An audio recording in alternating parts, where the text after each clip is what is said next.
కోసం రాష్ట్ర ప్రభుత్వం మరొక్కసారి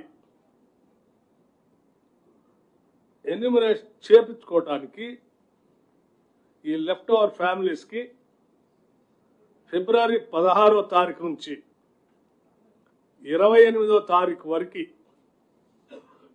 ఒక అవకాశం ఇవ్వాలని చెప్పి నిర్ణయం చేసింది. ఇలా లెఫ్ట్ ఓవర్ మిగిలిపోయినటువంటి వాళ్ళు టోల్ ఫ్రీ నెంబర్ కూడా రాష్ట్ర ప్రభుత్వం నుంచి అనౌన్స్ చేస్తా ఉన్నాం. మండల వారీగా డివిజన్ వారీగా గతంలో ఏ రకంగా అయితే ఎన్యూమరేషన్ చేశామో ఆయా మండలాల్లో ఆ మండల్ డెవలప్మెంట్ అధికారి దగ్గర ప్రజాపాలన సందర్భంగా ఏర్పాటు చేసిన వ్యవస్థలో అక్కడ తిరిగి ఆ మిగిలిపోయినటువంటి వాళ్ళు ఎవరైనా వస్తే వచ్చి అక్కడ అప్లికేషన్స్ ఇవ్వచ్చు.